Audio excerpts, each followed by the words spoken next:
Good afternoon. Thank you for joining us. We'll start with introductory remarks by the Secretary General and the Prime Minister, and then we'll have time for a few questions. Secretary General. So, Prime Minister Shmyhal, Denis, welcome to NATO headquarters. It's great to see you here and great to welcome you here at this headquarters, which is actually quite new and where we have been able to now today conduct a very constructive meeting discussing how we can further strengthen the partnership between NATO and Ukraine. Ukraine is already today one of NATO's closest and most important partners. You have provided troops to NATO missions and operations, including in Afghanistan and Kosovo, as well as for the NATO response force. We value these contributions, which demonstrates Ukraine's commitment to Euro-Atlantic security. That is why Ukraine is now an enhanced opportunity partner for NATO. This status will further allow us to deepen our cooperation. One example is that we have supported each other throughout the COVID-19 pandemic. NATO's Disaster Relief Center has coordinated the delivery of medical aid to Ukraine, and allies have chartered Ukrainian aircraft to airlift equipment to counter the pandemic. Our Pandemic Response Trust Fund will be used to deliver critical medical supplies, including portable oxygen concentrators, mobile X-ray units, personal protective equipment, and next week, a large quantity of disinfectant. In our meeting today, we discussed the security situation in Ukraine and the Black Sea region. NATO allies are united in their condemnation of Russia's illegal annexation of Crimea and its aggressive actions in eastern Ukraine. We call on Russia to end its support for the militants in eastern Ukraine and withdraw its forces from your territory. I commend Ukraine's efforts in working towards a peaceful solution to the conflict. NATO also continues to provide strong practical support to Ukraine. This includes more exercises, port visits, and information sharing on the Black Sea region. Just some days ago, the US Navy destroyer US Porter trained with Ukrainian ships in the Black Sea. And Spanish aircraft are currently conducting NATO air policing in the region. NATO support for Ukraine also covers areas such as command and control, countering explosive devices, and medical rehabilitation of service members, including with a pledge of more than 40 million euros to different trust funds. We also continue to support your reform program. I welcome Ukraine's efforts to implement major reforms which support its Euro-Atlantic aspirations. It is vital that the work to strengthen democratic governance and fight against corruption continues, and that reforms of the security and defense sector continue to build security and development for all Ukrainians. So, Prime Minister, welcome once again, and thank you for your strong commitment to the partnership between NATO and Ukraine. Please. Thank you. Your Excellency, Secretary General, dear colleagues, Ukraine will remain an important and predictable NATO partner seeking to join the alliance. The reforms implementation is the basis for Ukraine to obtain NATO membership in Action Plan. This is our key short-term goal. At this stage, the annual national program plays the most important role in reforming Ukraine, moving closer to NATO standards, and preparing for NATO membership. We have been maintaining the dialogue with Alliance on a broad range of issues, including preparation for membership through the reforms, combining COVID-19, countering Russia's aggression, hybrid warfare, and cyber attacks, strengthening regional security, especially in the Black Sea region, engagement in NATO-led international peacekeeping and security operations, gender equality, strengthening national resilience, etc. We have offered the Alliance our vision for the practical scope of the Enhanced Opportunities Partnership. We are interested in expanding cooperation with the Alliance in the field of Black Sea security. Today, with NATO Secretary General, dear Mr. Stoltenberg, we have also discussed the prospects for deepening practical cooperation with Alliance. Preparations are underway for the NATO-Ukraine tabletop exercise in the Black Sea, call it Coherent Resilience, to be held in Odessa in September 2021. Let me thank you once again to the Alliance, to you personally, and for support, and not only in our cooperation, but in COVID-19, fighting with COVID-19 and in other spheres. Thank you very much. Thank you for this very fruitful meeting. Thank you. We have time for several questions remotely. And we'll start with Dmytro Shkruko from the National News Agency of Ukraine. Dmytro, go ahead. Thank you so much for a question. Dmytro Shkruko, National News Agency of Ukraine. I have two questions, if possible. First, to Prime Minister.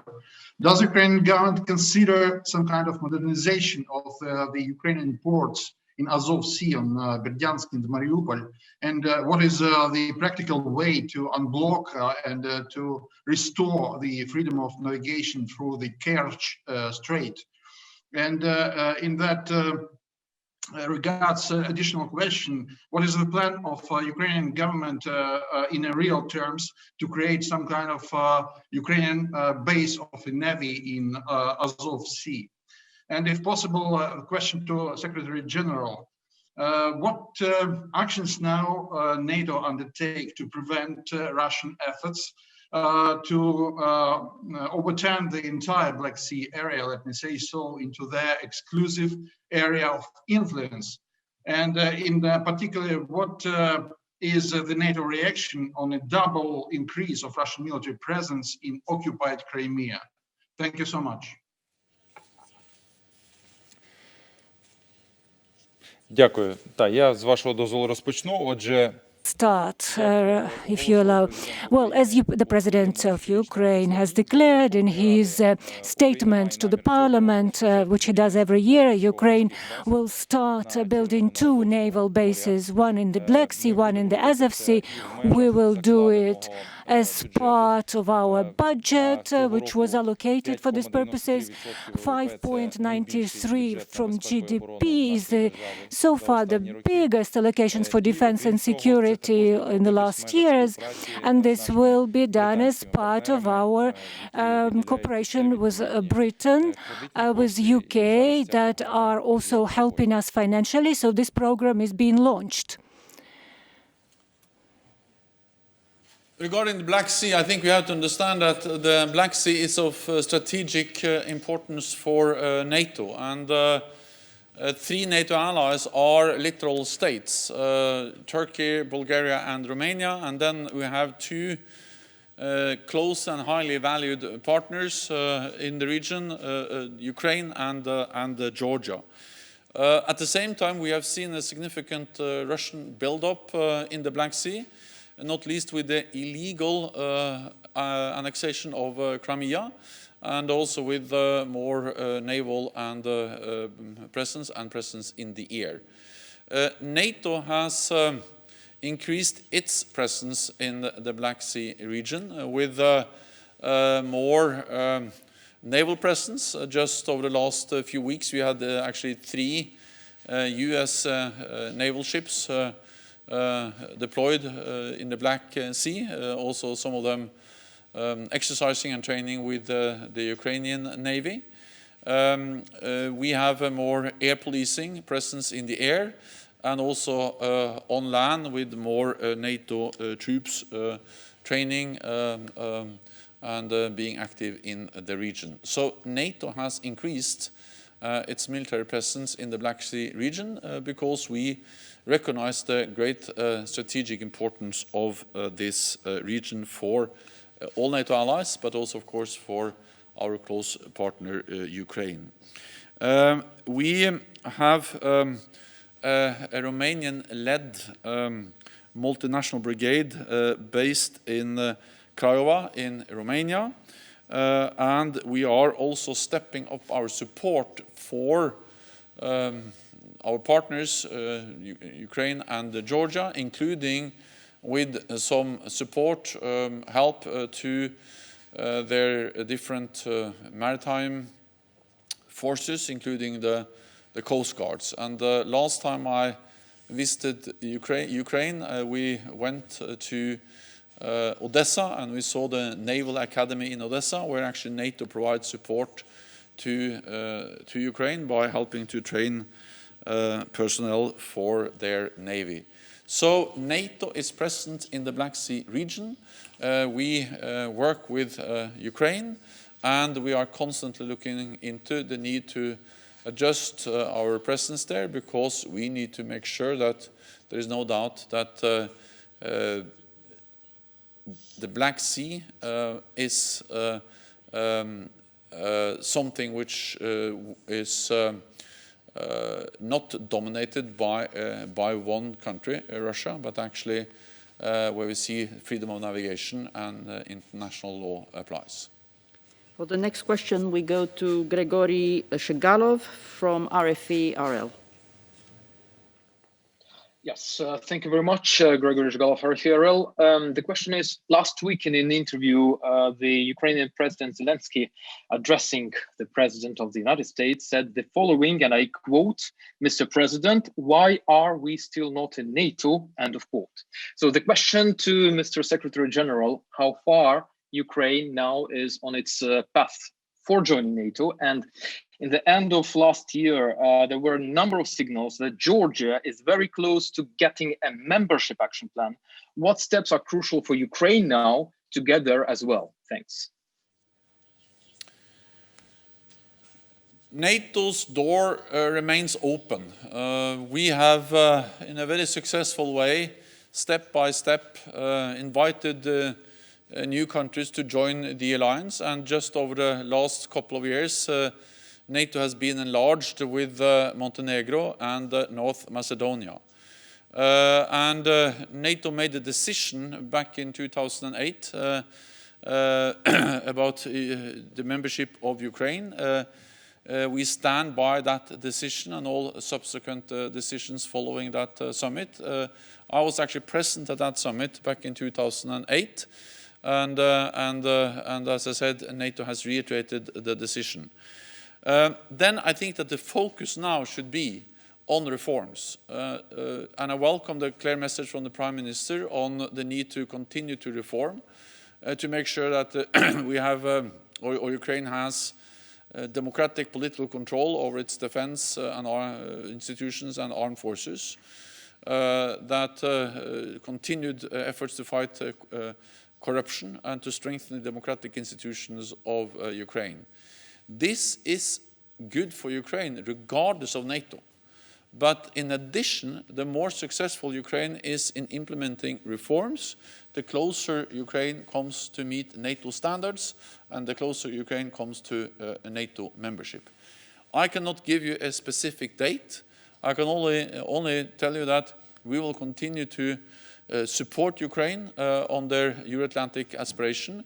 We will support Ukraine as Ukraine moves towards NATO membership. And the best way of doing that is to focus on reforms and to continue to modernize and strengthen the democratic institutions of Ukraine. And the next question goes to Irina Sommer from Interfax Ukraine. Go ahead, Irina. Sorry, thank you, Anna. I have a question for both.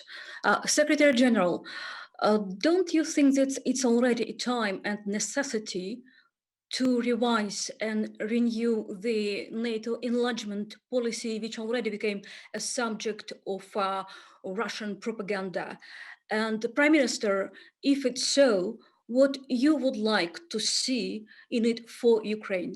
Thank you.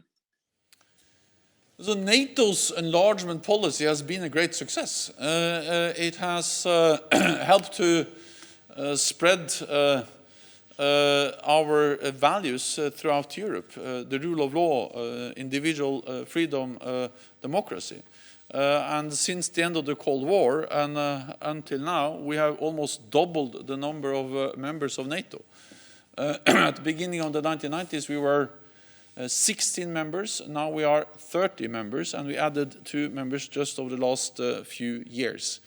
So the NATO enlargement policy has been a great success simply because it has invited more and more countries and millions of people into the family, into our collective defense institutions and the cooperation we have in NATO. And as I said, NATO's door remains open. And we work with countries like Ukraine. Ukraine is recognized as a candidate for NATO membership. NATO allies help and support Ukrainian efforts to join the alliance. I'm absolutely certain that as part of the future project we have launched in NATO, NATO 2030, which is about the future of NATO, how to make sure that NATO adapts and responds to new security challenges. The enlargement policy will be part of that. And also when NATO leaders meet in Brussels later this year, enlargement and NATO's open door policy will be discussed and addressed. So that is on the NATO agenda. It's on the agenda of the NATO leaders. It's part of the NATO 2030 project, and NATO enlargement open door policy has been and continues to be a great success. Я доповню також I would like to add also with my answer. Well, first of all, when we talk about the future, the perspective and the aspirations of Ukraine, of course, the NATO membership for Ukraine is a key priority. It is reflected in our constitution, and we discussed it with the Secretary General. And we are absolutely ready, and we are indeed doing our homework very well. We have passed a number of legislations. We are reforming our armed forces. We are moving towards NATO standards. We are conducting joint maneuvers and exercises and work together in the peacekeeping operations and enable the NATO contingent.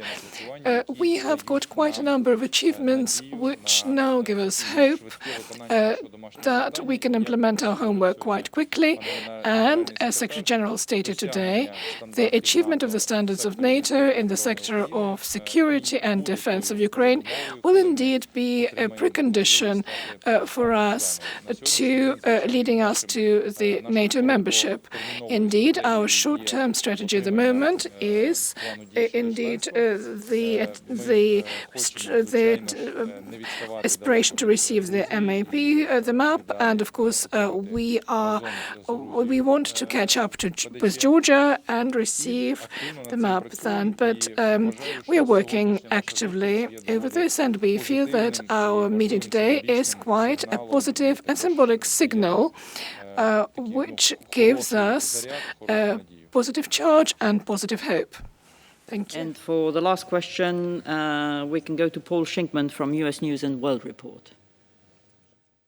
Go ahead, Paul. Yes, thank you for taking my question.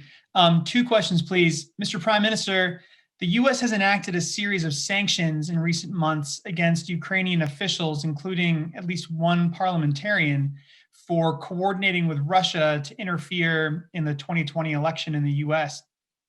How confident are you that your government has identified all of these Ukrainian officials who have been coordinating with Russia?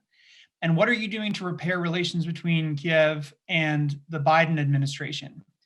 And Secretary General, do you believe Vladimir Putin's security services have the ability and the capacity to quell the domestic unrest in Russia as a result of Navalny's sentencing earlier this month? And do you have any concerns about new Russian overseas adventures to distract from the protests at home, as we've seen in Ukraine and elsewhere in the past? Thank you. Отже, стосовно першої частини питання, дійсно були запроваджені Well, санкції first of all, проти to answer your question, yes, indeed, there were sanctions introduced. Can you hear the translation? Okay, I will try answer in English. Really, we have sanctions against Ukrainians, some sanctions against Ukrainians, and we are absolutely sure that United States made this in correct and legal way. So every person have possibility to go to the court and to protect themselves against of these sanctions. But now they are under these sanctions, and Ukraine, as a country, as a state, take this, and we are just agreed with these sanctions. But later, this physical or these persons should go and protect them in court, as it should be in all civilized worlds. But as you know, now Ukraine is under hybrid aggression of Russia, and we have many cases when propaganda channels, when propaganda through the internet is going into Ukrainian media space. So this propaganda and this hybrid technology, these cyber attacks, also are influenced on the other countries, and I'm sure that United States are also under this pressure of cyber attacks and propaganda, as Ukraine is. So it's my answer. On the Russian security services and Navalny, I think what we see now is how the Russian security services try to quell the clear and strong voice for democracy, the freedom of peaceful demonstration, the freedom of free speech, and fundamental democratic rights. And I strongly condemn the violent suppression and the arbitrary detention of thousands of peaceful protesters and journalists across Russia. Freedom of speech and freedom of peaceful protest must be respected. I also condemn the politically motivated arrest and detention of Alexei Navalny, and join the calls made by many allies for his immediate and conditional release. Navalny's detention is a perversion of justice, targeting the victim of an attempted killing, assassination, using a banned chemical agent to try to take his life, while the attacker remain at large. So I think what we need to do is to continue to call on Russia to respect its international obligations, including obligations which commit Russia to respect human rights and for instance, the freedom of speech, the freedom of peaceful protest. NATO has also clearly condemned the attempt to take the life of Alexei Navalny by using a chemical agent, which is a clear violation also of the ban on all chemical weapons. So we continue to call on Russia to bring those responsible to justice and fully cooperate with the Organization for the Prohibition of Chemical Weapons on an impartial investigation. On the issue of any other military overseas actions by Russia, I will not speculate, but what I will say is that we have seen a significant Russian military buildup over the last years. We have seen aggressive military actions by Russia against Georgia, against Ukraine, illegally annexing Crimea. And we have seen a build-up all the way from the Barents Sea, the Baltic Sea, the Black Sea, down to the Mediterranean. And of course, this is a military build-up we very closely monitor and follow at NATO. It has also triggered the largest and strongest reinforcement of NATO's collective defense since the end of the Cold War, with the deployment of battle groups in the eastern part of the alliance, in the Baltic countries and in Poland, increased presence also in the Black Sea region, higher readiness of our forces, and also after years of reducing defense spending, all NATO allies are now investing more in defense. So I think we have seen a very firm reaction from NATO, both when it comes to the way Russia has used military force against neighbors, Ukraine, but also in the way Russian security services are using violence to suppress legitimate democratic voices in Russia. Thank you very much. This concludes this press point. Thank you.